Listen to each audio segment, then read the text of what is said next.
But they can watch live. I told Mark earlier the pandas love this kind of weather, and there's the proof. Well, you know, they're the star attraction, let's be honest. Yes, they are. And so they're allowed to have a little bit of fun. We just need to take their advice on how to enjoy this, because I know this has not been fun for a lot of us. You know, yeah, it's tough. It's not going to lie, but we are making it through the week. I was just saying how people are just throwing off their routines. Yeah. Oh, yeah. And so it's just been a strange week because the routines are all over the place. Exactly, and it's not getting any easier, unfortunately, because we're not getting any real help from Mother Nature. There's that snowy, icy view out toward the D.C. Metro and the Kennedy Center, the Potomac as well, which has had some icy spots with how cold it's been. Even parts of the river are starting to freeze, and yeah, that is the kind of cold that is going to continue to impact those cleanup efforts from this weekend's storm. Now, we did get a little boost thanks to some sunshine that broke out throughout the day today.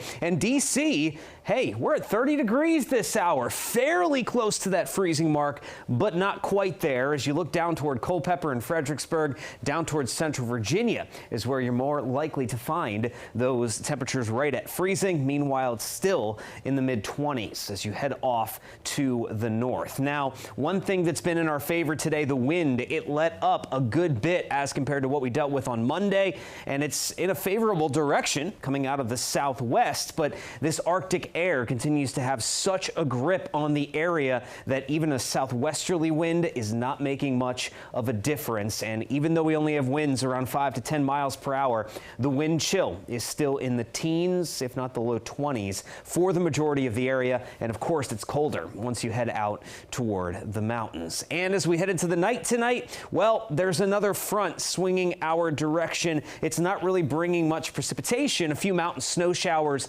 all the way out to the west, but it is bringing in the next reinforcing shot of that Arctic air that we are about to contend with as we head into the overnight hours. And once again, like I mentioned just a bit earlier on, those wind speeds are very light. They'll still remain around 5 to 10 miles an hour as we head into the night, but that is more than enough to amplify this level of cold. Lows tonight will be in the single digits. That means the wind chill, even just with that little bit of wind, will be below zero across a good chunk of the area, at least for a bit of time tonight. So folks, the same steps you've taken to protect yourself against this Arctic blast, continue to do that, because we're not going to break out of this cycle anytime soon. The wind chill barely gets back into the teens again tomorrow before yet another reinforcing shot comes in as we go Wednesday night into Thursday morning. Yes, wind chills right around zero as we head toward the end of the week. Now, this leads us into, well, the upcoming weekend. It's been a big talker at this point,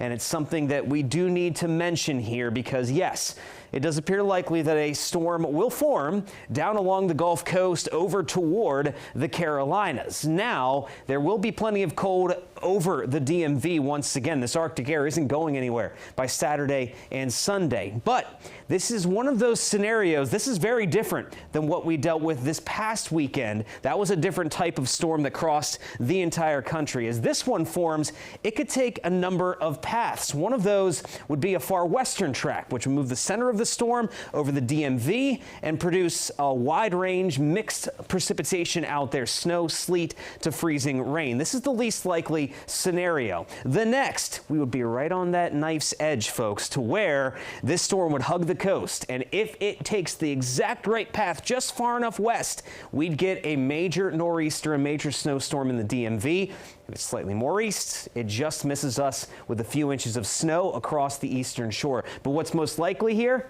Right here. It's going to be a total miss. Most of the weather models push this storm out to sea, which means absolutely no snow for the DMV. So it's still too far out to know for sure how this unfolds. We're watching it very closely, but for the time being, there are possibly a few flakes around the area on Sunday, but a major snowfall is not anticipated at this time.